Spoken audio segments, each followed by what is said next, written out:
I have two parishes where I'm concerned the pastor certainly wouldn't be able to. So, I mean, would then a secretary necessarily would know that, wouldn't they? I mean, I don't know enough about spreadsheets to an Excel spreadsheet. You're asking about the tool itself and the use of Excel to provide the data. So, Rich, I'll let you chime in, but I know just from our previous discussions, Excel is a tool of choice because of its use and ability to extract and import. So are you talking about other tools such as just Word documents or reports or something? Well, I'm just wondering, I'm not asking for them to change it. I'm just wondering, should I be prepared for maybe two of the pastors to say, I have no idea how to do this? Tom, what's your experience up north? How many of the parishes you work with have someone that can deal with Excel? My sense is right now in the St. Mary's Deanery, I think everybody has at least one, if not more people who can deal with Excel. Okay. That's helpful to know. So I guess the answer would be let's push forward with Excel. And if you inform me of some concerns, then we can reach out to them and see what's available. All right, that's great. Okay. I think that made Rich smile a little bit. And I would say from our experience, Father Kemper, is 10 years ago, it was probably 80%. 5 years ago, it was 90%. And now we're at 98, 99%. There's very seldom is there a parish that's not using Excel for something. It happens occasionally, but it's seldom. Yeah. And I'll even add to that. I'll even add to that. If they're not using Excel, like Rich said, there may be 1 or a few percent that aren't. If they aren't, they're probably using the Google equivalent of that, and we'll be able to find a way to make that work. Yeah, and that's what I was going to say too. Is that if you're using Windows as an operating system, if you have a computer, chances are, I mean, if you get that spreadsheet that we have, you should be able to open that up. If you're using an Apple product, we'll take it. Whatever spreadsheet, or you can export it out. You should be able to export it out into an Excel product. But if not, we can certainly do that on our end. But if there's no technology there, that might be a problem. Okay. Yeah. Father Kyle, you have a question? Couple things. One was from a pastor who asked about the parish boundary information, and why do I need to get that parish boundary when that information is be found downtown? Well, now I'm really smiling, Rob. Yeah. we have good news. Two things there. Parish boundary data that I've been able to acquire is the extent of that is pictures of a big poster we have. The archive, I'm sure, has that data. And so, yes, making the statement that downtown has it, we would have to go to the archive. But just today, because of the pictures and things that I've taken, Rich has a better answer for all of that. You want to share what you came up with, Rich? Yeah. So, and I don't know how to get, well, a lot of us are here. So what Rob sent me, I've been able to make headway with creating parish boundaries based off of that image. And so I think we can take that. And then Tom is working on a KMZ file, which if you don't know what that is, it doesn't matter. But so I'm going to be able to cross check what I'm working on with what he's going to be able to create. And so basically saying that we can take that off the data request. We really don't need parish boundary information from the parishes any longer because we kind of have what we need.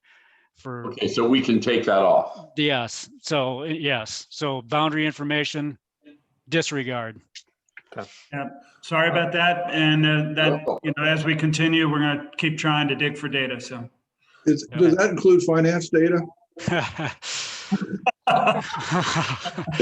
I've already heard rumblings. I haven't started calling my folks, but I've already heard rumblings that they have this. Why do I have to send it to them again? And that, I mean, when you said that they needed to ask permission, that's not true. I mean, they already, I mean, at the end of the year, we've gone from a 30-page end of year report to a 1-page end of year report. And the reason is because they already have access to the data and they don't ask us permission to look at it.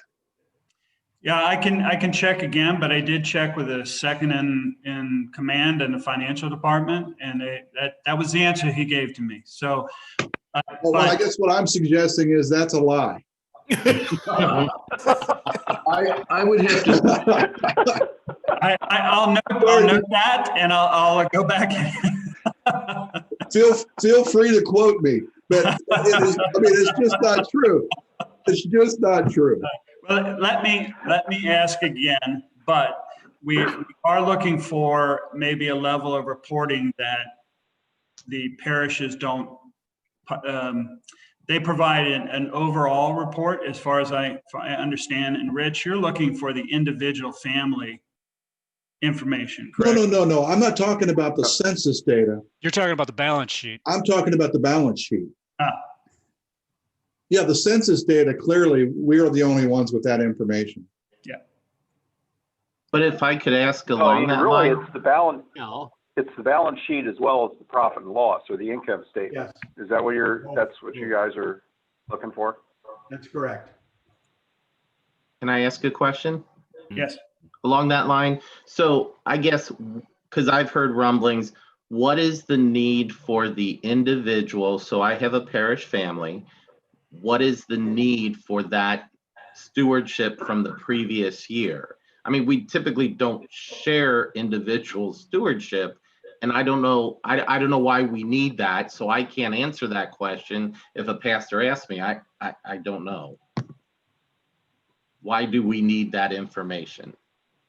Rich? Yeah. So how deep you want me to get into the weeds here, Rob? Should I? I think you need to get on all these answers. We need to get to that second or third level, because that's probably where people are going to keep asking questions. Okay. So so there's the balance sheet income statement. That's a different animal. Yeah, and With the I'll go look for that again. Yeah, and with the individual household data, the reason we ask for that, so when we report that information, we're not going to single out any one individual household. That's the information we show at the aggregate level. So we're going to report that aggregate, and what it really is it's a smaller portion of a bigger metric that we term engagement. So that's the kind of the key term here. It's engagement with the parish, engagement with the archdiocese, engagement with the Catholic Church. And it includes mass attendance. It includes things like religious education, Catholic education, receiving the sacraments, and also stewardship giving. How engaged are parishioners across each parish? And so that's what it really that's what it measures. And it's used, we utilize it not only in current reality, but also as part of our planning process going forward. Okay, and I just want to be absolutely clear about this, because I understand why are we asking for this information at the household level, address and giving data. And I just want to be absolutely clear, this data is reported only in the aggregate. No one single household is going to be singled out in this process. And maybe I'll pull that up quick. I'm going to pull up that slide. Yeah, share what you I need. think that'd be helpful. Yep. So let me get here. All right. So can you guys all see? Yeah. Yes. Can you see it okay? Because it looks a little kind of strange on my. Yeah, we're good. Yep. Let me get to the right slide here. So what we do, and I've kind of shown this, is when we get that address information. So the address information is tied to that stewardship giving, but they kind of act separately. So with that address information, when we geocode, we're going to take that address and we're going to convert it to a lat long, a coordinate system, and we're going to be able to map it out. So when we report, this is what you're going to see. When we generate our reports, our analysis, this is what you're going to see. So you're not going to be able to single out any one, at this scale, you're not going to be able to single out any one household. And so with the giving data, what we do is underneath that information, we have median household income data that we obtain from the US Census. And we tie that to each household. And so when we report in this manner. So what we'll do is we'll aggregate the total number of households that fall within a certain income range. And generally we'll pick 5 different income ranges. So less than or equal to 50 grand, 50 to 75, 75 to 100, so on and so forth. And you have X number of households that live, Catholic households that fall within that income range. And then we can do the analysis based on that. So here's the total number of givers of all those households. Here's their average median income. Here's the amount that they gave. This is where this is the average amount. So we're not picking out any one individual. So what we're doing here in this case, we're taking 1,700, almost 1,800 total households and taking an average of the amount that they gave. And then we can get a percentage of how much that is of their overall income. All right. So when I say we report in the aggregate, that's what I mean. So we're not saying the Johnson family gave, $1,000 last year and that was X percentage of their income. No, we're aggregating it by into essentially thousands of givers. Okay. And so we'll aggregate this at the parish level as well. And so here again, you're talking hundreds of people, hundreds of households are going to be within each one of these ranges. So we're not going to point out any one individual household. You're not going to be able to pick off any information from one household. It's just kind of over a range of, it's really over a range of income is how we aggregate the data.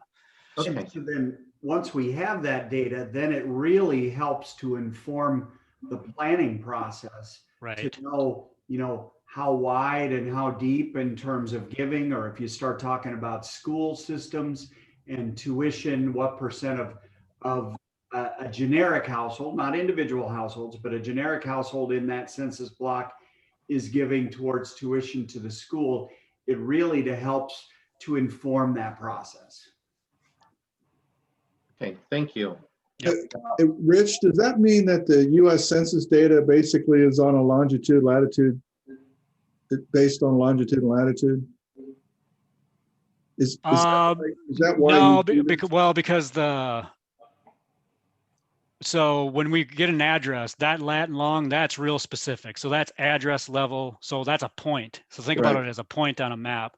Whereas the census data, what you see here, these little colors, these different color schemes, patterns, these are census block groups. Right.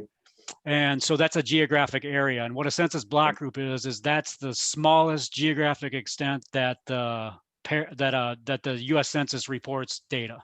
Gotcha. To the public. Okay. And so it's not a lat, you can't just pick out one lat long. You're talking about a pretty, an area here. And so, we basically join the two together. And we do the same thing, now that why do we ask for addresses? Same reason. So what we do is we get that address, we convert it to a lat long, that specifically tells us where they're at. And then underneath that, we use US Census household data. So this is total number of households reported by the US Census. Then we can compare the two. Then we can create a map like this that shows here's the percentage of Catholic households versus the overall population. All right, so and this is what we report. So it's reported in the aggregate. And this creates all kind of interesting patterns across the archdiocese from parish to parish, neighborhood to neighborhood. And it really drills down where Catholics are and where they aren't. Yeah. So Rich or Mike, if a staffer or a lay person asks one of the deans or their pastors, why do you need this data? What's the 1 or 2 sentence answer? Why do you need this data? Rich? Well, we use it. Well, it's part of our to show for our current reality, where is the parish at in terms of Catholicity, and where are they at in terms of giving and engagement with their with the parish and across the archdiocese. And we also use it for planning. Where do you want to be in terms of Catholicity? If you want to grow your archdiocese, where do you want to maintain Catholicity? Where do you want to grow what neighborhoods do you need to go into to grow the archdiocese? And the same thing with stewardship giving. Where are you at as an archdiocese, as a deanery, as a parish with giving? And how does that fit into overall current engagement with your parish? And how do you want to change that or improve that moving forward? And Okay, that would be the end. And you can get that from that's what we're going to do with this information. Yeah, and I would say I would say the same thing, maybe in a little different form, is individualized data rolled up into aggregate data helps with the planning process to make decisions as you lay leaders and clergy work to inform your decision-making process. So for instance, you can't get drive time data unless you have individual data points that are aggregated to help you look at drive time data. For instance, for priest drive time from one parish to another. Of course, it's easy because you know where the rectory is and you can get that, but you can't get that same kind of drive time data for mass attendance or for Catholic school unless you have that individual data that you can then aggregate to do analysis. Does that make sense? Yes. okay. So, I'd Rich, like to, if I could, Rob, if I could, I'd like to add one point to what Mike and Rich have added. I think it's also important because your staff are going to be asking about the confidentiality of this data, because their obvious concern is going to be if we're giving this data, how do we tell our parishioners that we're not that their data is safe? Rich has explained previously that when we get the information that we request from the parishes, it's going to originally come up with, we don't want names, we only want addresses.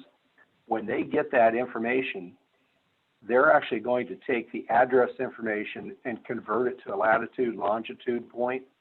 And from that point on, they're actually going to delete the actual street addresses. So if you think about it, the street addresses are almost a temporary stage to get them these points on the map. yeah. Does that help? Yeah. So Rich, if you want to take the PowerPoint down for just a minute. Stop share. Yeah, please. Yep. There you go. And Father Tharp, thanks for joining us. I saw you. I'm sorry if you were waiting in the waiting room there for a minute, but this session is going to be recorded. So if you came in a little late, or if you want to review again what was shared, I will be sending the video out to everybody. So any other questions as we move forward? And Rich and anybody who answers the questions, I would try to finish up any specific details with a possible statement of what our deans and our pastors should, how they should answer. So Father Kyle, yes. I have a number of questions on schools that came from one particular principal. He says he reviewed the area for student data, but not really sure what you're asking for. And there are a number of questions in here. I would prefer to just ask them all and then come back to them one at a time. We have a unique blend of students from 17 different zip codes, but very few from our own parish. So what should I include? Just parish students who attend the school? Just Catholic students, no matter what parish they belong to? We also have parish kids whose parents send them to other Catholic schools besides this parish. And he's like, I have no way of tracking that information. They asked for, quote, Catholic students, and then the last column asks if the student is Catholic or not. This is confusing. Thanks for any clarification. Oh, I can answer that. So a Catholic student, I guess Catholic students, I meant Catholic school students. Okay. That should be the, so we want all, regardless of whether or not they belong to another parish or don't belong to a parish, we want all students currently attending that particular school, address, all the information, irregardless of whether they're Catholic or not Catholic, but we want to know if they are Catholic. But if they are from another parish, doesn't matter.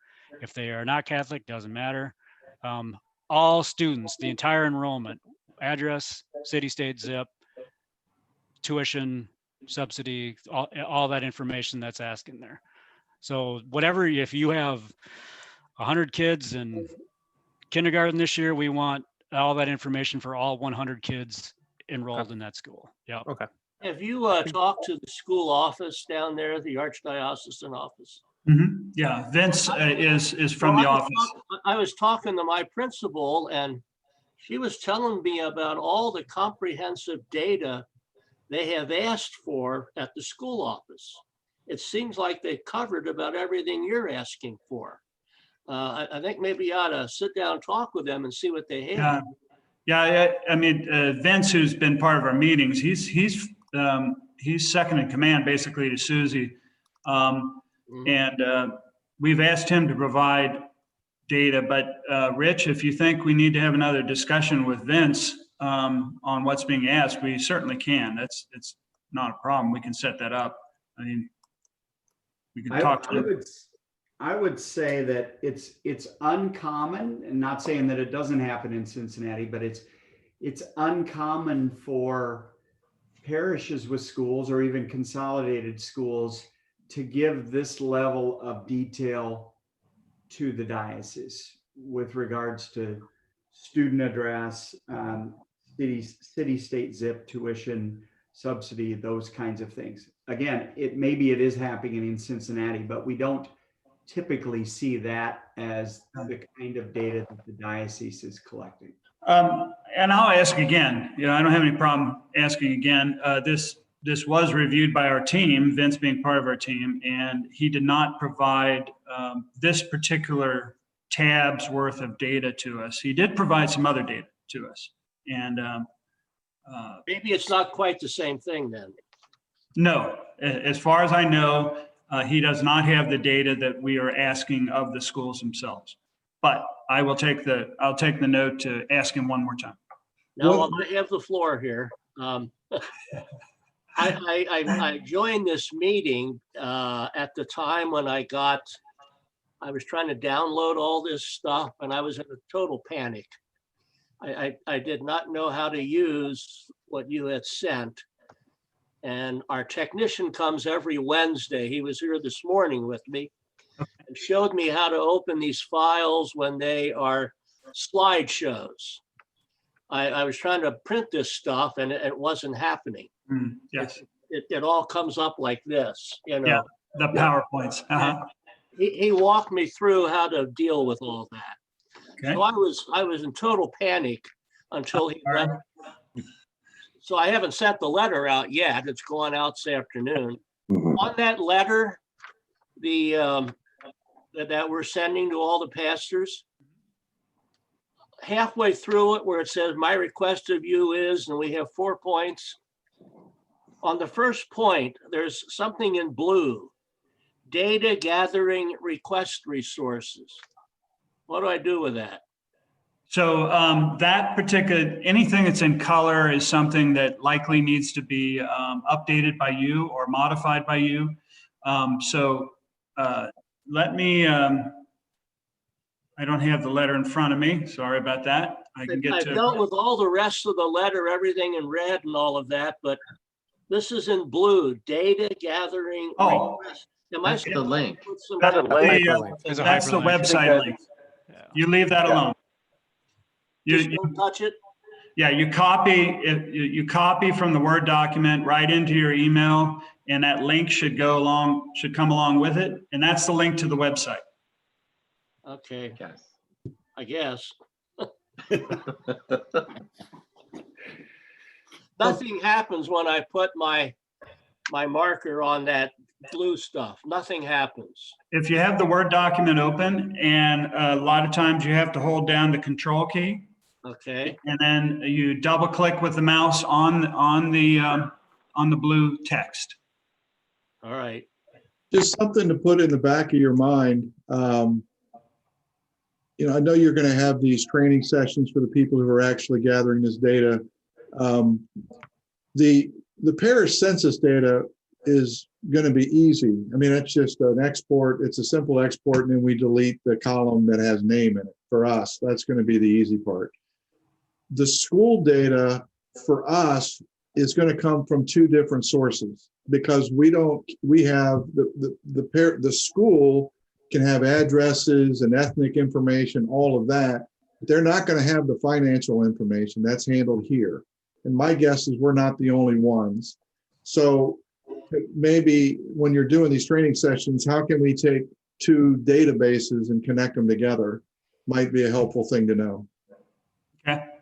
I know Tom has been working on it, both some documentation around how to work through the data systems, but we're also planning to do some videos of walkthroughs, so if we can add that to a couple of the things we do during the video. Thanks. Well, Rich, I think actually to address that question, if I understand it right, Father Warland, you're saying that you foresee extracting the parish data as far as the giving is relatively straightforward, correct? No, yes, what I'm talking about is the school data. Okay, and are you talking specifically about the school's financials, like the income statement and balance sheet, or are you talking about the actual family information? No, I'm saying that tuition and support grants and so on, Oh, that's in a okay. separate database from, I see what you're saying. right. Okay. I haven't worked on that specific software or that specific issue. What I've been doing mainly has been on the parish census. But what I could tell you is if all that information is in your school management system, but it's in different places, you could effectively do two exports. If you've got one export that has everybody's address information and that shows ethnicity, special education, Catholic, et cetera, and then you could run a separate export that has the tuition and tuition support, then you could take the columns and put them in the same spreadsheet. Well, and I would think we could do some of that work as well, as long as there's a column where we can join the two extracts. Yeah. Well, And I then I would gotta say- give your name though. Yeah, I would say that and we've dealt with this, and I understand exactly what you're talking about. So there's a few ways that we can kind of deal with that. The first way is if there's a common student ID, and this is probably a long shot, but where on your census data at the school, and then with whoever is dealing with the financial side, if that ID is the same, if you want to connect them and join them, or if you send two separate spreadsheets, we can join them. Okay. That'd be one way we can deal with it. The last ditch effort is that I'm hoping that with whoever's dealing with your financial side, that they have address information as well. So what we can do in that case is, as a last ditch effort, is you send us two spreadsheets and we geocode. So we assign a lat long to both spreadsheets. And then once we get them on a map, then they're laying on top of each other. And then it's like, okay, this student is this, you understand what so Right. then we can join them up that way. And this isn't so much for me. I mean, we've got 200 students. It's not going to Yeah. take that long to copy and paste, but some schools might have 4 times that. Right. And we've dealt with this in the past, and it gets to be a pain, but we've dealt with it and we can work with it. So just as long as there's if there's an ID that's common, that'd be ideal. That'd be the ideal. If there's not, well, we got to have the address so we can map it out. Okay, Yeah. thank you. Yep. We don't have any responsibility for the high schools, correct? Correct. Thank you. But as dean, I am supposed to contact the individual grade school principal rather than just contact the pastor of that school. Is that correct? I think to go to the full extent, that would be a true statement. If you feel that your pastor is going to make that contact with the principal and discuss this, they can certainly make that call. I guess that's a point of discussion with your pastor. Okay. But if you feel like there's lots of questions and you have answers and your pastor may not have them currently, it might be easier on that principal to hear from you than from Sure. the pastor who has to go back to you, et cetera. Okay. So I would leave it to your discretion and to what you feel is the most expedient way to move forward. Okay. Thank you. But I don't think the topic should be dropped, basically, is what I'm saying. Either the pastor takes it on and says, I'm going to do it, or Sure. the dean does. Okay. One other question someone asked. So, and we use it here as well. We currently have PDS. So if we provided that information, for you and print out the PDFs, send the file rather than the Excel spreadsheet? That's where I'm kind of confused. So the question is, if you can just pull an extract out of the system, do you have to put it into the spreadsheet, or can you just send us the data extract? Is that true? Is that the question? That's my question, yes. Okay, and I know Tom's working with that, but Rich, if they give you a PDF extract, are you good with that? Mike, you could probably, Yeah, Mike, so- why don't you address that one? Tom and I are going to be working with one of the folks that has PDS tomorrow, and we're going to do a video tutorial on how to do it. But with any of the systems, what you want to do is you want to save, you want to pull up a report, and then you have the ability to save it as an Excel file. And then Okay. it will be saved, instead of saving as a PDF, save it as an Excel or a CSV file and ship it that way. Tom, anything to add? Yeah. Well, I think the thing to add there is a PDF file is basically an electronic version of a sheet of paper. No, So I'm it sorry, would be not PDF, PDS, Yeah. Parish Data Parish Systems. Yeah. Right. Okay. I'm sorry. But I guess you're right. Parish Data Systems is the software you use, and within it, it has the capability to take a report that you might ordinarily print out as a sheet of paper and hand to somebody as an Excel spreadsheet. So Okay. when they're asking for the CSV file, that's really the basic version of the Excel spreadsheet. And as Mike said, tomorrow I'm actually going to be working with people at Holy Trinity in Coldwater. We're actually going to go step by step through that process. Mike's going to be on the other end of the computer. He's actually going to take screenshots and we're going to document it. I've already put in written instructions, but our hope is with the written instructions combined with the actual video of the screenshot, it should be pretty straightforward for people to walk through. Okay, thank you. All of this information we're hoping to get posted on the support site, which Father Wagner was trying to bring up that link. And Father, I can get with you later if there's still some trouble there. But we're going to try to have all this information on how to access these systems by the 1st of next week. So I'm hoping before the actual first training session, which I believe is on Wednesday. Questions? I'd like to ask a question, actually. I'd actually like to ask a question of the dean. As a general rule, would you say that most of your people are using PDS or ParishSoft, or is it a pretty eclectic mix? PDS around us. PDS, Here. PDS. There's a lot of PDS. We're not using PDS. PDS. Yeah, we're not either, but Yeah, most PDS. around. So it sounds like when we generate these PDF instructions, and again, the actual written instructions are on there. It'll be the video that gets updated tomorrow. I'm hoping that Friday or possibly Monday of next week to sit down with people in the Fort Recovery Cluster. They use ParishSoft. So we're going to try to duplicate what we're already doing with PDS for those who are using ParishSoft. I'm working on I've already done the census video for ParishSoft, and I hope to have the accounting video completed by the end of the day, Tom, today. Oh, great. Okay. Questions? How did the staff, you said that they're going to be, I missed obviously the beginning of it.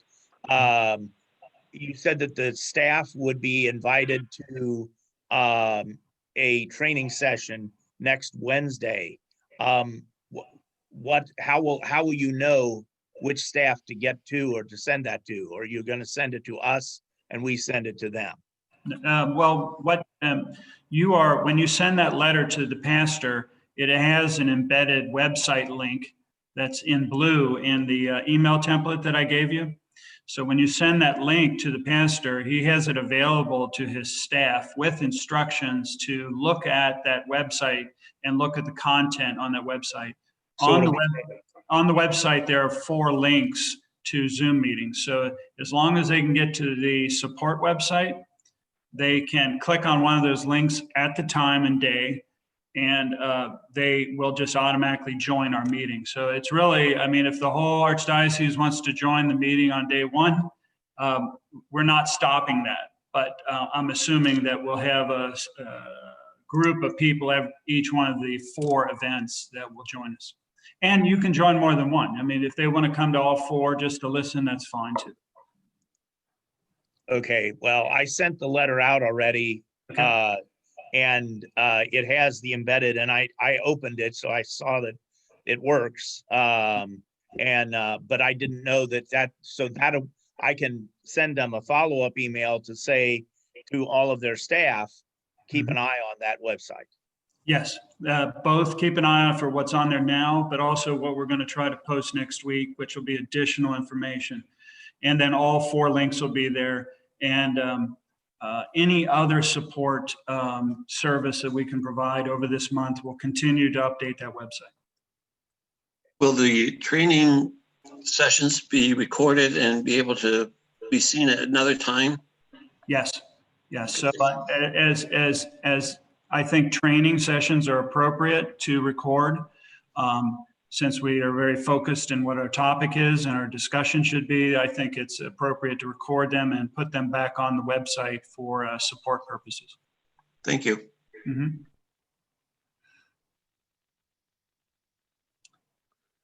Questions? Would it help if Rich brought up the spreadsheet and we just click through each tab? Would that inspire any additional questions? I think that would help. Be Very helpful. helpful. Yeah. Okay. Rich, you want to go ahead and just bring up the spreadsheet? Yeah, let me get to it here.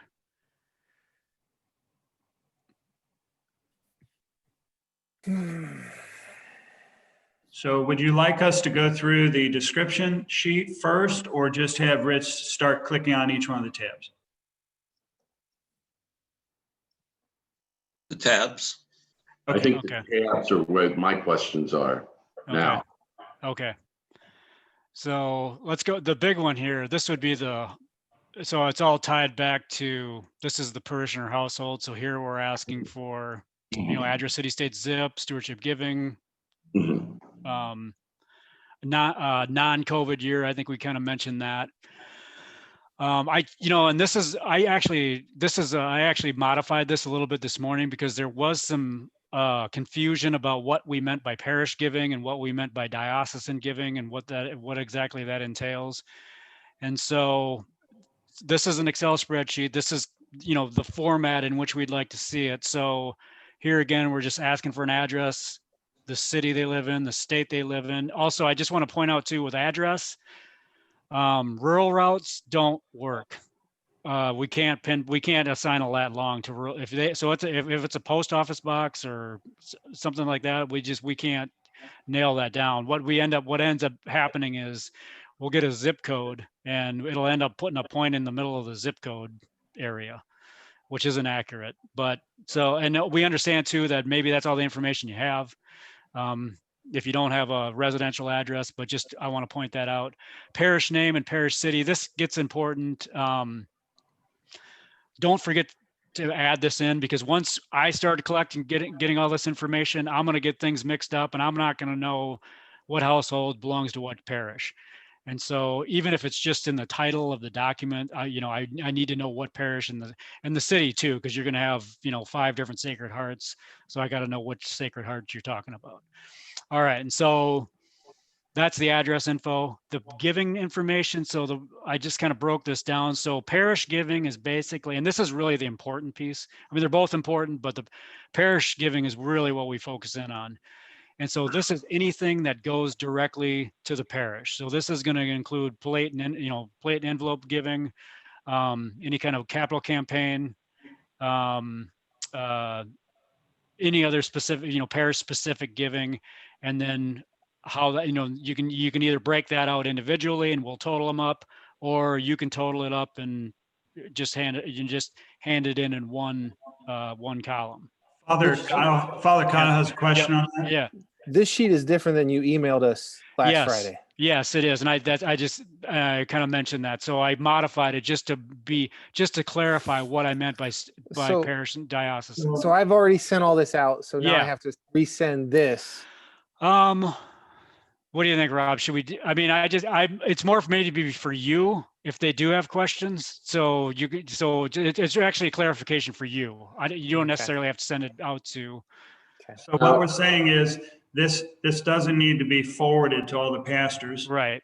Okay. But I will send this to the deans just so that you have it in case it helps you in any way with clarification. Right. And the reason I did modify it is because over the weekend, and Rob, you had sent me some questions that there were some issues around what do you mean by diocesan giving? What do you mean by parish giving? And so this is basically what I mean. So with diocesan giving, we in this archdiocese, we call it pass-through giving. So anything that's collected at the parish but doesn't go to the parish, that gets sent out to the diocese wherever it goes. So that would include things like Catholic Services Appeal, Peter's Pence, if the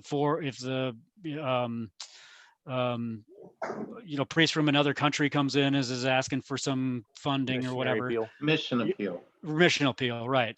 And so with this information, we understand that you might not track this at the parish level. So like, for example, Catholic Services Appeal might not be tracked at the parish. We'll take what you have. We'll take what you have when it comes to diocesan giving. So parish giving, anything that goes to the parish, diocesan giving, anything that's collected at the parish but doesn't go to the parish. That's basically what we mean. Could I ask for clarification on this? So for example, Yes. we have a collection for St. Vincent de Paul in our parish. Would that be under other parish specific giving or pass through?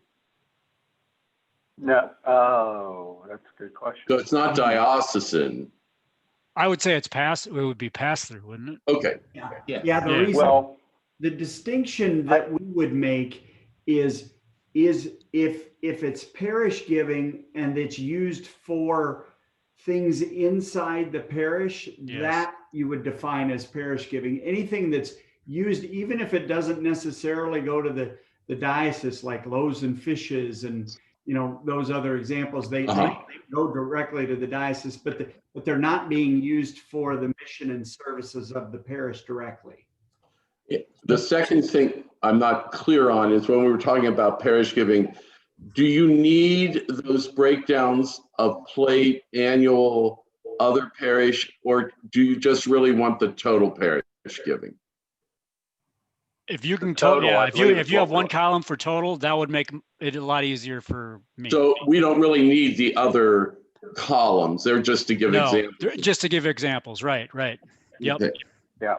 Let me, if I could add here, especially for Father Kemper's question, what you're going to find is every parish, because PDS and ParishSoft end up being set up by different people at these Yeah. parishes, Yeah. generally people track things in different ways. And at Holy Trinity, this is one of the things we're looking at. They don't have a column that says plate and envelope giving. They'll have a fund that they post their collections to that says weekly collections. Now their Right. Christmas and Easter might be under a separate fund that says special collections. Right. And everybody's going to track that just a little differently. So if you're able to export one single column that's everything that's based in the parish, that's tremendous. If you only get to the point of saying we have the columns, you export them separately and let Rich and his guys can put the formulas in that add them up. Yep. Is that? That makes, yeah. Yes. So here I'll share the screen just to give you an example of Rich. Or, Do I need to stop here? Yeah. Yeah, if you want to stop sharing, and then I'll just to illustrate the point of what we're talking about here.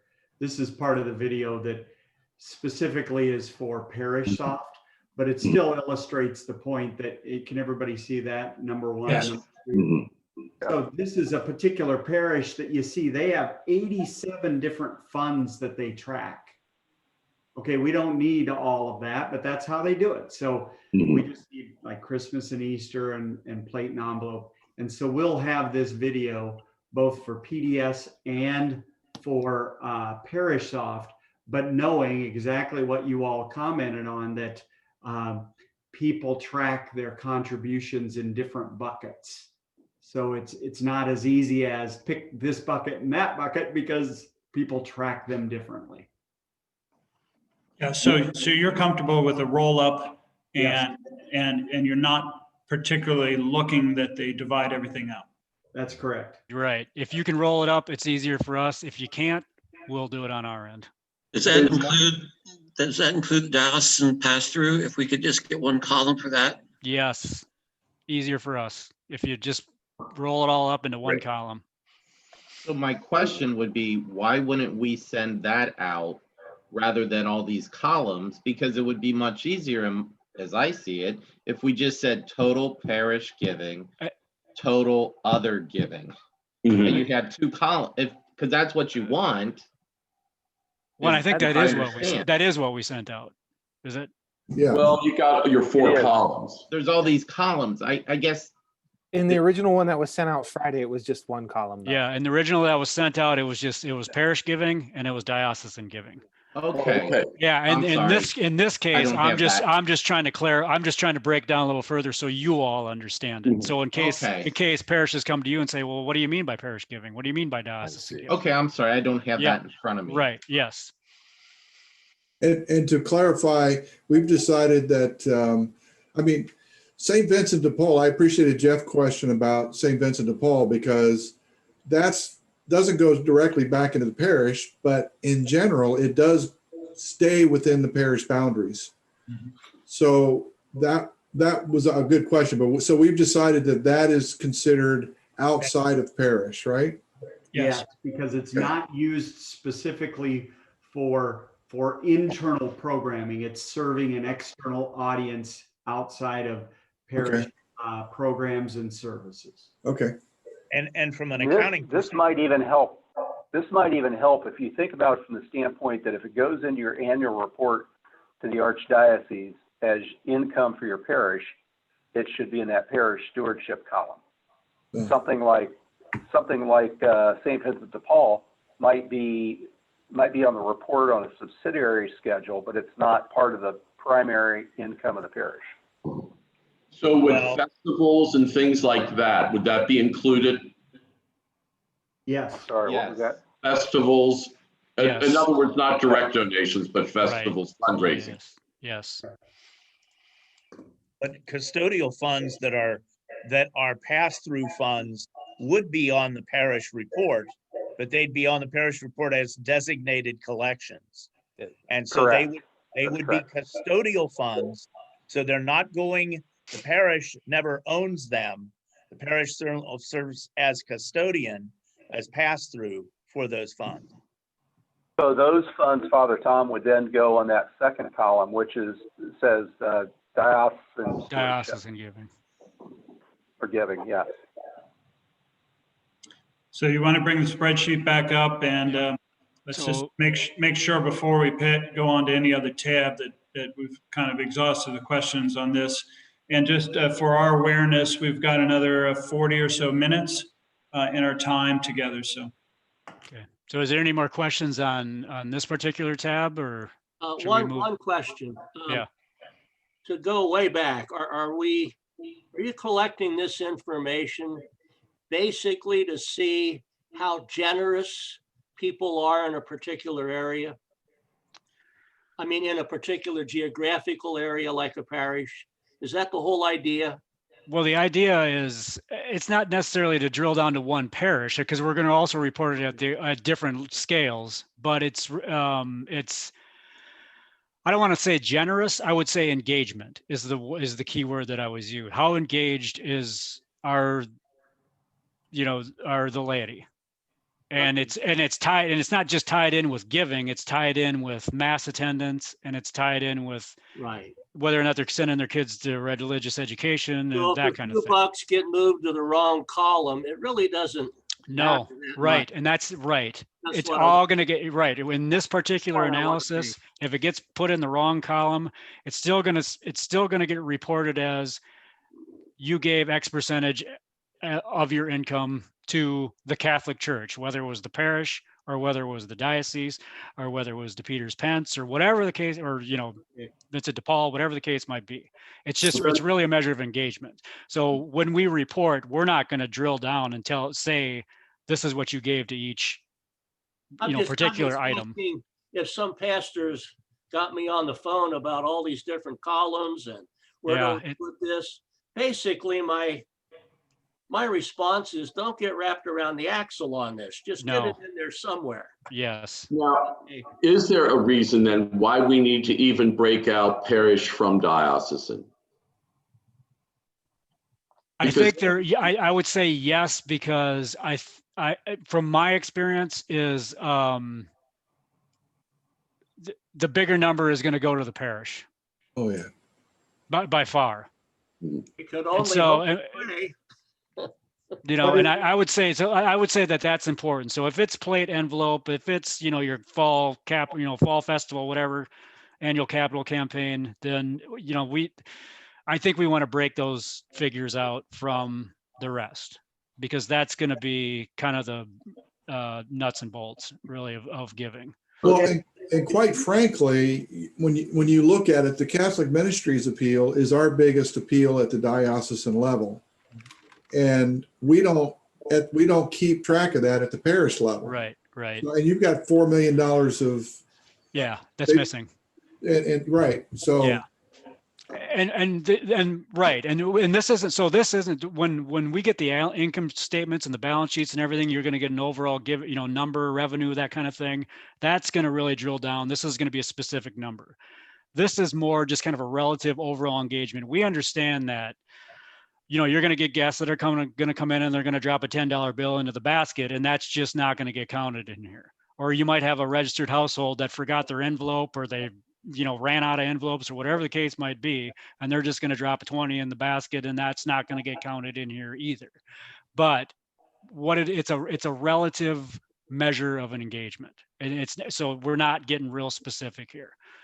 So we can tell them, don't worry about CMA or One Faith, One Hope. Right. Okay. But we do want to include, if you do have the information, we do want to include it, because it is coming out of their pockets. You know, it is money they're giving to the Catholic Church in one form or another. So we don't want to discount it, I guess. If that makes sense. But how do you get an accurate thing if some parishes are including it and some parishes aren't? How's that going to be accurate?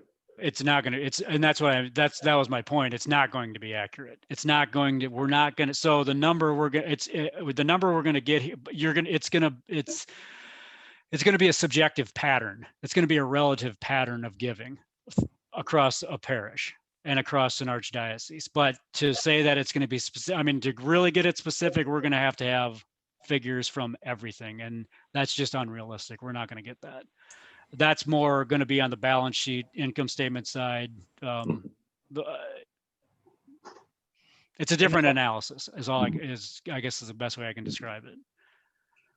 In the final analysis, are we not going, when pastors ask us why all of this, it seems to me that the reason why is that we're trying to identify, if we drew a circle at a particular point and said, how big does this parish have to be able to be funded?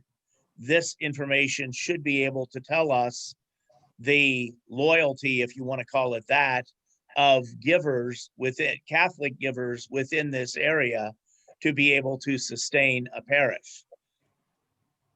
I would say that could be part of it. So like, and I know you weren't here in the first part of it, but when we first report this information, we're basically saying, here's where you're at. And so parish by parish, you're right. So when we start talking about modeling and we start talking about strategic planning, specific parishes might look at this information and be like, okay, well, how can we, what can we do with this information? And so I can't give you a specific answer as to how you're going to use it until you actually see where you're at.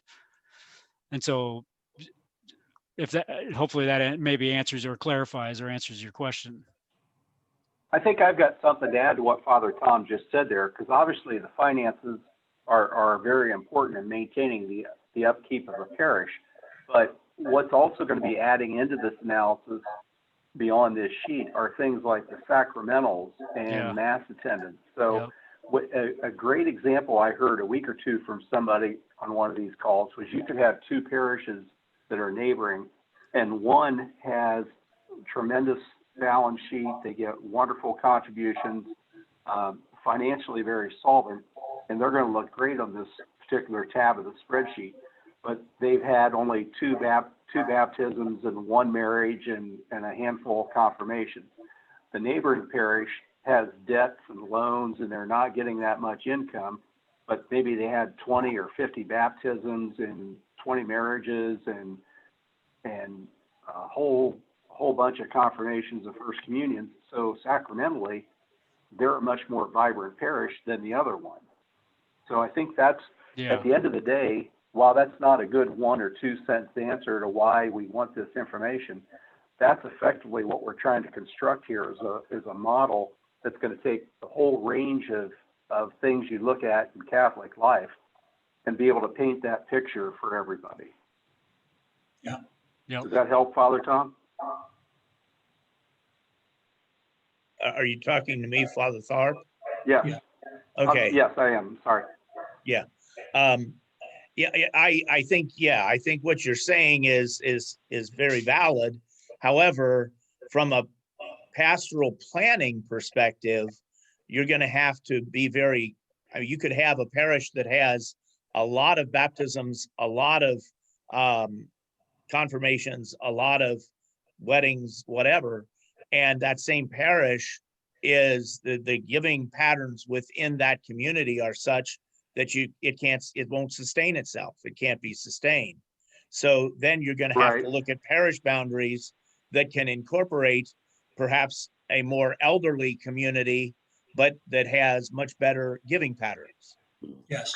I Yeah. think you're exactly right. And my background is an engineer, and one of the first things we learned in engineering is you can't begin to fix a problem until you can define it. So I think this stage of our data gathering is really where we help to define what parishes look like, not just financially, but sacramentally, attendance-wise, and a whole range of things. And once we have those pictures, now everybody at the parish level has an understanding. And if you're starting to look at regions and pastoral planning, it now becomes a much easier job because you've got the information at hand.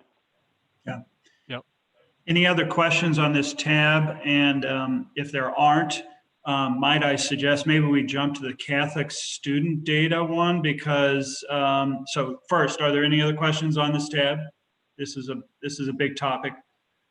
And if not, I thought Catholic student data, because of the initial questions, might be the next good tab to jump to. Yeah. So here again, similar to with parishioner households, we're looking for address, city, state, zip of all students currently enrolled in Catholic schools across the Archdiocese, whether or not they're so within the individual school. So here, address, city, state, zip, the school name, school city, what grade they're in is important. And then here we're asking for a little bit different financial information. So the stated tuition, what is the tuition at each school? What is any kind of financial assistance, subsidies, scholarships they may have received? And this kind of ties back to the household information. These may be separate columns, but if you can sum it all up, how much are they, basically how much is the tuition? How much are they receiving in terms of a subsidy, scholarship? How much did they actually pay out of pocket, their families in the end? And so that's the financial information. And then some other information. This has to deal more with census. So what is the race, ethnicity of each student? Are they free and reduced lunch status, special education status, and are they actually Catholic or not? And so, and this is what I forget who it was talking about before. These might come in two separate databases. So with the school census data, you probably have this information along with, this information, and then with the whoever deals with your tuition and financial assistance, they probably have this information hopefully with with some kind of address, location information. And Like we ads can or we can develop ways of kind of putting all that together. But so this is what we're asking for each student family. Here's a question I have. It's going by address. So obviously, like either the school or for our school knows nothing about who gets financial assistance, only the parish office. So it'll go first to the school, they'll do the thing, then it comes over to parish office. Does it matter that we get the financial assistance attributed to exactly the right kid or not? Yes. Yes. So you'll have because to- and the reason is and I'll bring this up too. So we treat this a lot similar to the way we treat the household information. So here again, we're not, reporting. So here we have the income. Here's some fabricated student data, and so this is how we will report. So here we're looking at we aggregate the data by different income ranges, and so a number of students, and then average paid, average scholarship. The number of students within that income range that actually receive some kind of subsidy, and then their percentage. So that's why we can't just get an overall number for the entire school. We really need it tied to each address, each student. Yes, each student family via their address. Okay, and you want each student, not just families, right? Yes. Yes. So if you have siblings, so you're talking siblings? Yes. Yes. Yeah. That's important. And yes. So if you have 3 kids, 3, siblings, an individual record for each student. Okay. Then when we do that, would it be true that, for example, we have a tuition rate for one student, for a family, if the family has 2 students, they get a reduced second rate. So we should actually take that amount and average it out. Yeah. And oftentimes I'll do it. So sometimes I'll get this information from in past dioceses we've worked with, and I can tell, like say the stage tuition is $2,500. If that number reads, $5,000, I know that there's probably 2 kids there from the same family.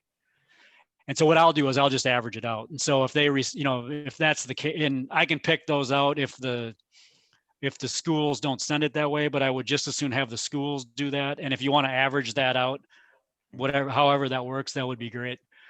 That'd be easier on our end. Very good. Yep. Would you like us to go to surf through that data prior to sending to get that clarity? If you mean the deans? Yeah. If you have, I don't want to place a huge burden on you all, but if you can, that would be great. If not, I'm certainly going to look at it. Okay. Once I get it. So, but yeah, if another set of eyes would definitely be of assistance. But multi-student reduced rate would not be financial assistance then, would it? I would count it as that because I would count it as a discount, I guess.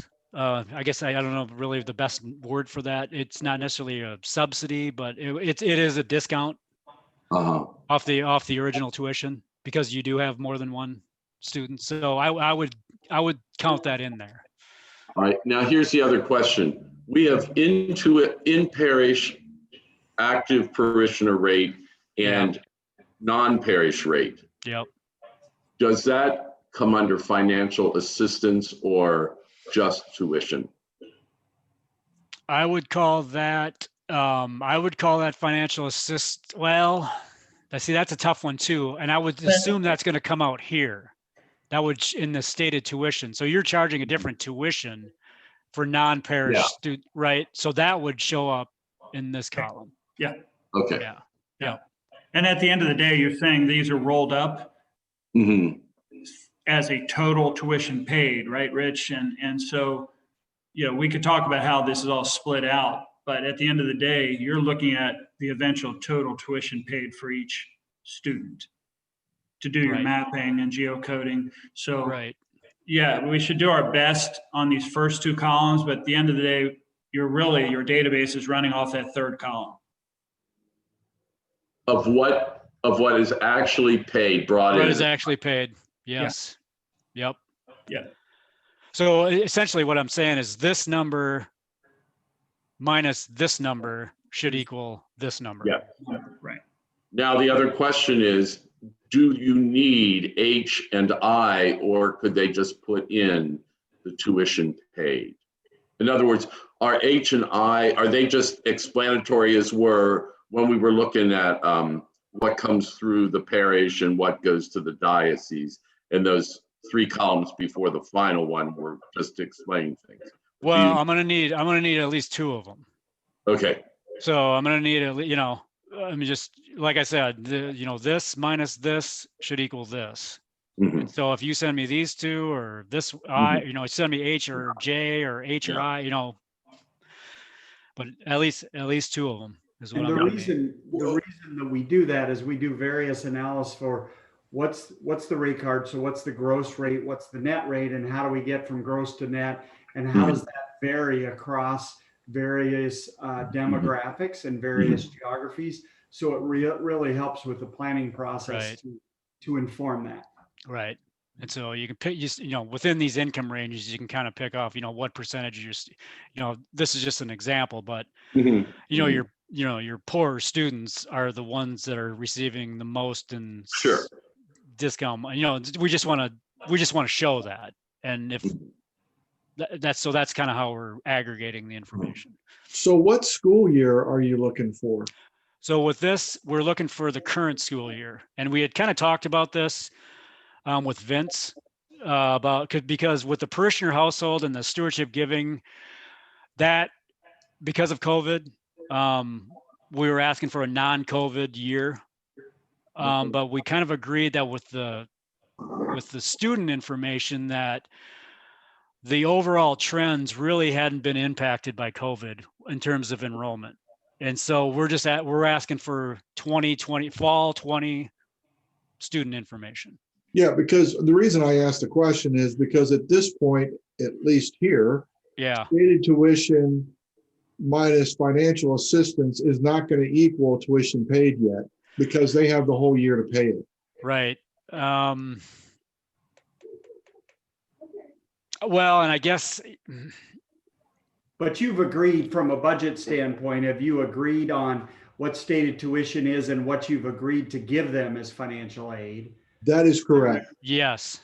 Then there's an assumption. Right. We know that there's going to be some bad debt expense, but really saying that then the assumption is that you're budgeting for tuition paid to be stated tuition minus financial aid. Right. So if they haven't paid the full amount yet, that's fine. But with the assumption being that they are going to pay whatever that difference is.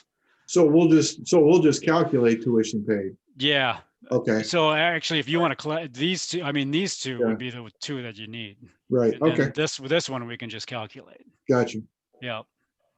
The per pupil cost is going to vary from one school to another, even if that school, let's say the school's tuition is $4,000 per child. And let's say that the parish subsidy to that particular school is 30%. Yep. Okay. Now we're not including, at least my understanding is that would not be included as financial assistance. Should we in fact include in financial assistance the parish subsidy that is added onto the tuition for each child? In other words, if it's $2,000 per child that comes from the parish collection every year and is designated to reduce the $7,000 per pupil cost to $4,000 tuition, then somehow we got to get that number in there. Yeah. But if we don't put it, are we asking? And I admit I haven't looked at this as closely as I should, but are we asking for a per pupil cost? we'll derive that number. So the way that we'll get that is from the parish financials. So we'll take the statement of activities and we'll look, it depends upon, of course, how you account for parish investment. Some account for it as an expense line item. So anyway, however we get the financials, we'll derive that number of what the parish investment is in the school. And of course, it also depends upon the type of school that it is, because it's different if it's a parish school versus a consolidated school and so on.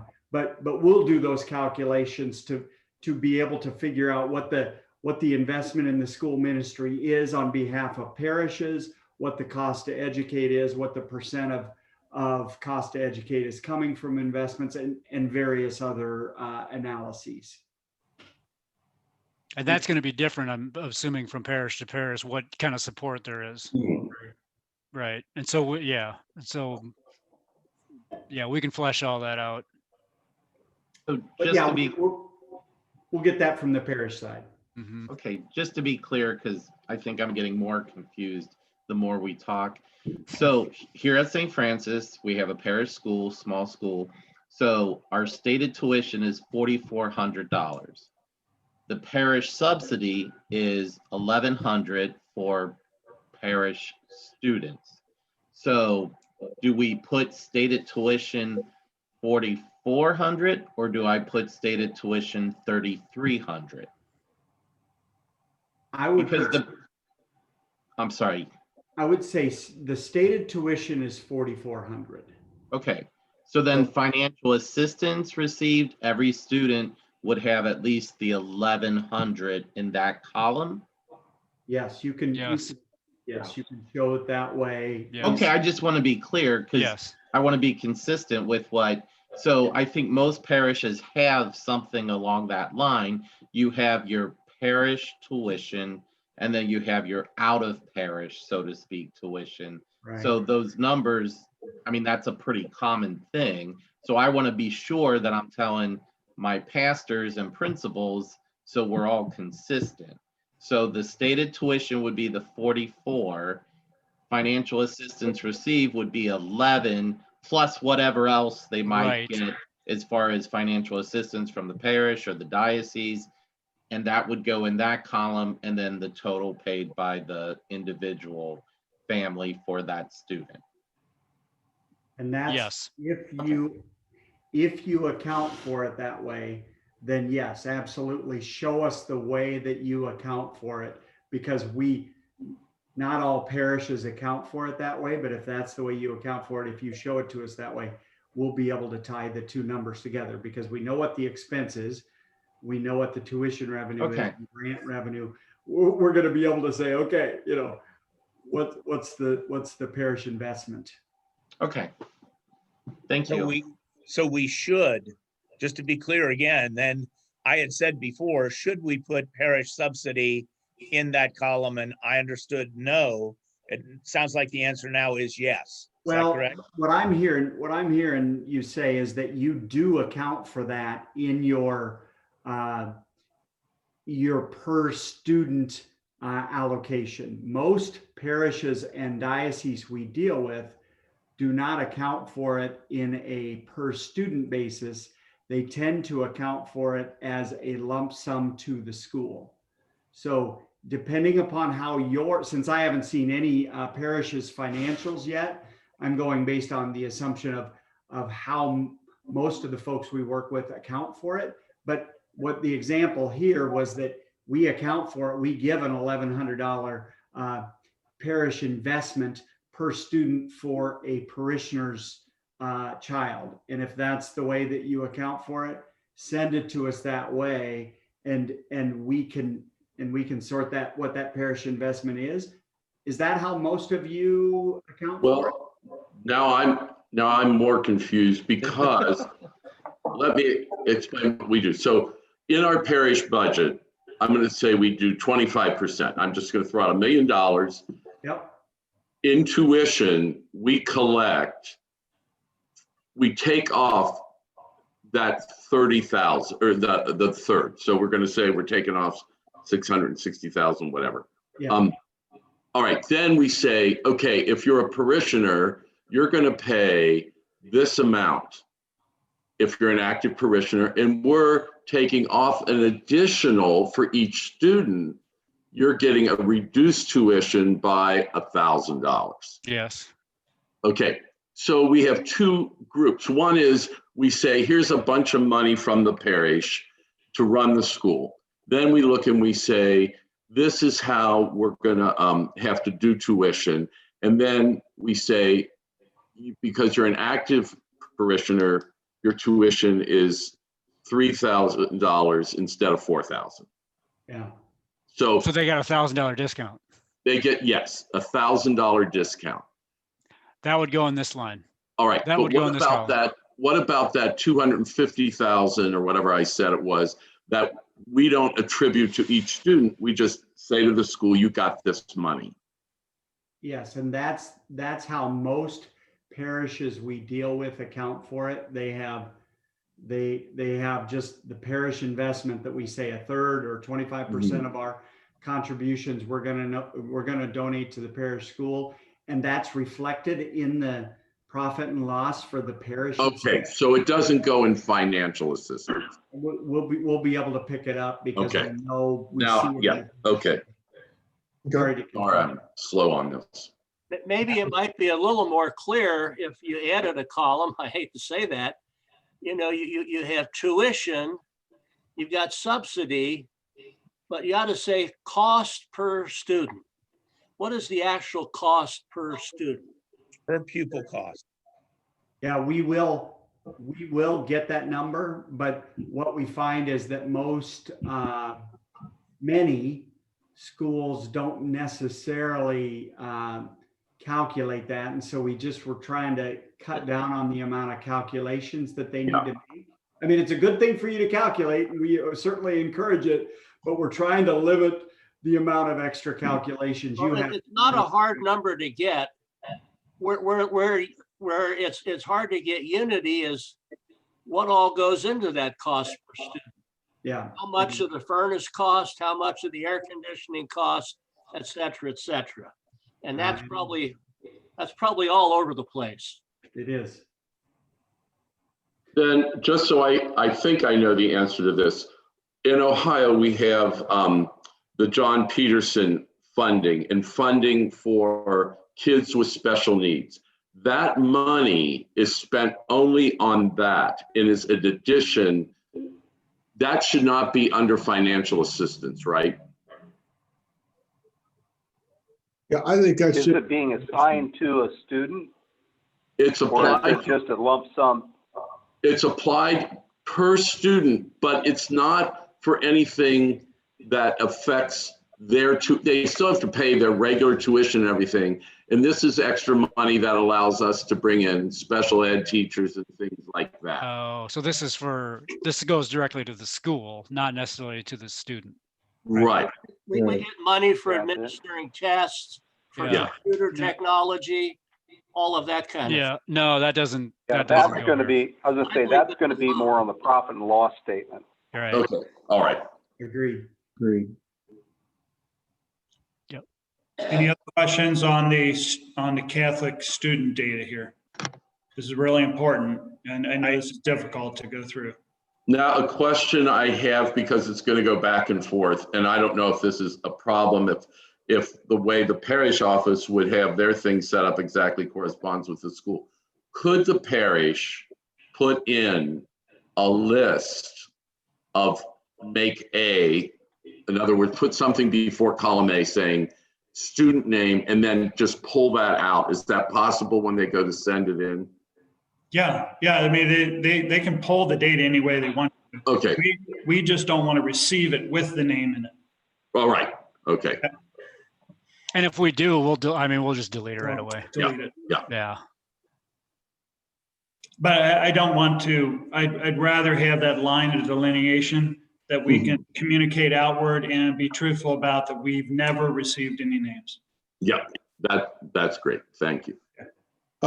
I just have a comment I guess it's a comment more about the online mass count tab that you have. Oh, okay. So want to jump over to that tab? Yep. Well, I just want to point, we we're blessed here in that we've been streaming for the last 10 years before this whole COVID thing happened. And so, I mean, we've blown up. So we have like 4,000 unique hits every Sunday. Well, I don't have that many people here at church. So I got people all over the planet that are watching this. So, I mean, I don't know what that's going to tell you, I guess is the point. To answer your question here, there was some internal request for an awareness about what's happening online. And not sure that this in any way is going to go into any of the calculations for the planning purposes, but it is an opportunity, since we've just gone through the mass count process, it's an opportunity just to capture a few more numbers around the mass count. Gotcha. Yeah. And I think that's, and what basically what you just stated, you're saying you got 4,000 hits and you don't have nearly that. That's an interesting data point. Yeah. You got people kind of tuning in from around the world. I think that's an interesting thing that, that people would, across the Archdiocese might want to know. Yeah. Now ours has a thing where you can, where you can see who's clicked on it at all versus who stayed on more than 10 minutes. Right. So I'm just, however you're capturing those numbers internally to actually kind of look and evaluate your spend and your time on the live streaming. I just want that particular number for the month. Okay. Just what's your average for the month? And I don't care if they were on for a minute or the whole time. Okay. Yeah, All right. basic hits. So. Yep. Okay. What about the other two that we didn't cover here? We got about 5 minutes. Yeah, so these ones are pretty straightforward. So this is just an overall, so this is the historical Catholic household data. Just going, we want it back to 2010, so we get 10 years of information here. So here we're just looking for a raw number of registered households per year for each parish. Hopefully this information, I think, is probably held at the parish level. I'm not sure that we have it. No. Yeah. Or we do either. I don't know where that would be. All of that gets sent to the Kennedy directory, and it goes directly to them. I don't know if we would have it. I have to ask our bookkeeper. She takes care of it, but does our bookkeeper keep a record of what she sends in? Yeah, this is going to be interesting on some of this data, whether we have it or don't have it. This one in particular. And if it is the Catholic directory, I can tell you, in trying to work with that directory myself this year, that is a very onerous website and tool to try to drag data out of. There is nothing easy about it. So if we don't have this in some way in the parishes, or enough of it to make it useful, we're going to have a discussion about whether we're using this. But right at this point, I hope you have something that tells you how many families you have at your parishes. Does it matter if we can, does it matter?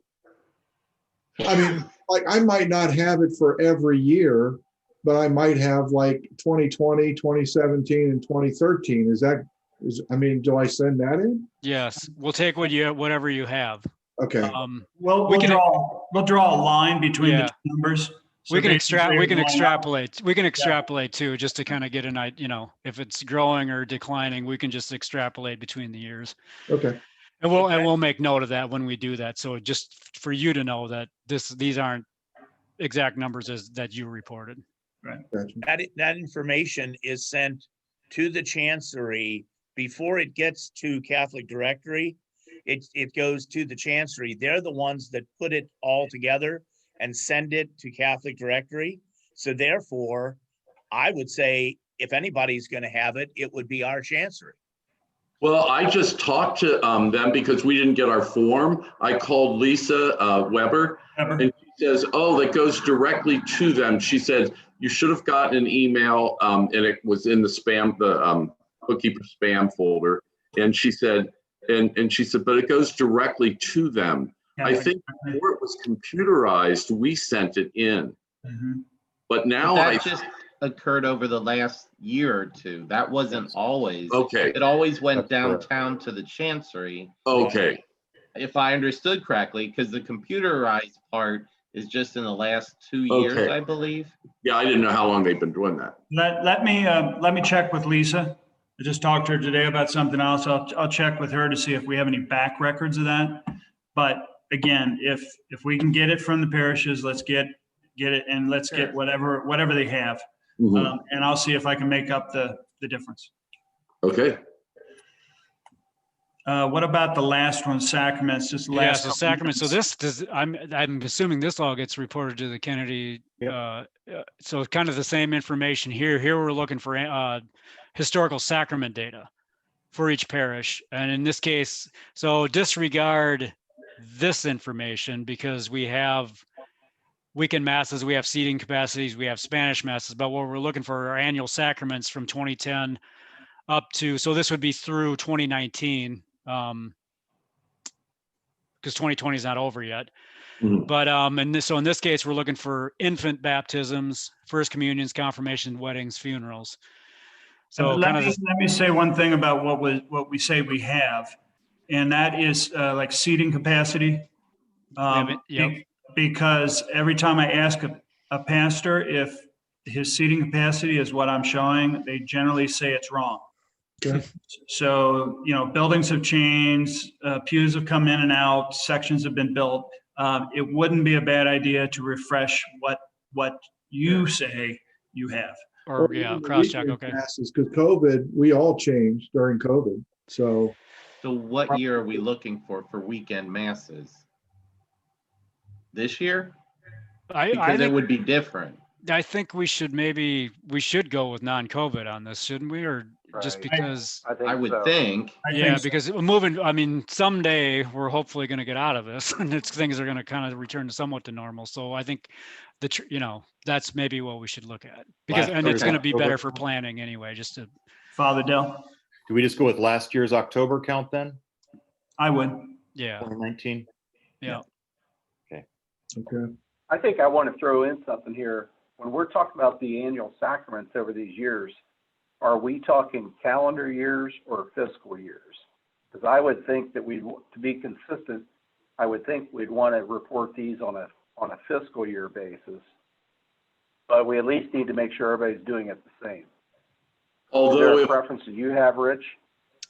We've always collected them on calendar year, Yep. But whatever you want, however you want to do it, just let me know. That way we can report it that way, so everybody's clear in how we're doing it. But I think you're right. Well, It should be consistent. I would think you'd want to do it on calendar year, mainly because the financial data is going to be based on calendar year for tax purposes. Well, I guess at the end of the day, it's whatever makes sense from a parish standpoint. How are you recording it? And how are you recording it? And how are you reporting it? So if it gets reported every year, either to the Archdiocese or the Kennedy Directory on an annual or a fiscal basis, I would think that's where we need to be consistent, everybody doing it the same way. I think sacraments are always on a calendar year. Yes, they are. Yeah. Okay. Okay, we are at the end of our time, and I will respect your time. So I personally don't have any problems with staying on a few more minutes if there's questions. And certainly I want to spend a few minutes with Father Wagner there about the topic about the link. But does anybody have any particular heavy question before we close? Was this helpful? And Yeah. do you feel like you need, is this enough for you for right now? Or do we actually need to set up another one of these for you? We'll see after we talk to the other pastors. Exactly. Okay. Well, That's really helpful for now. yeah, I think so, okay. too. And I'm open to setting up another one of these as soon as you need them. So as much as you can communicate to me is as much as support I can try to give to you. Okay. Great. Thank you. Great. Thank you. Thanks a lot. Yeah. Appreciate Thank it. you very much. Thank you. Father Wagner, if you want to stay on for just a minute. All right, fine. Hey, y'all. Bye-bye. Thank you. Okay. Have a good day, everybody. Bye-bye. Thanks a lot. Bye-bye. My team is, okay. All right. Okay. So Father Wagner, I think I can share let me bring the Word document up so that I am So we're both looking at exactly what you're looking at, okay? It's the letter that goes out to the pastors. Yep, let me bring that up. I've already edited it. Okay, fantastic. It's just those words in blue. And you're going to email that to your pastors, correct? Yes, I am. Okay, I was also, can I mention this? yes, I'm going to send it to all the priests in the deanery, telling them that it's for the pastors, but they all need to be kept up as to what's going on.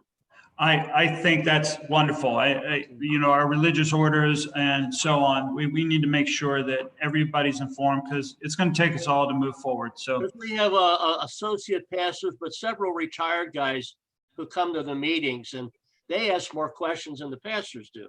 well, and there's three legs of this pastoral stool, right? I mean, and the retired pastors are very important in how the parish functions. My parish alone, we have a retired pastor that's consistently serving all three of our parishes in our region. So it's very important to keep everybody informed. So let me share. Okay. Let me share my desktop. Let me just share this. Share. Okay, do you see the letter? Yes, I do. Okay, so this is a link.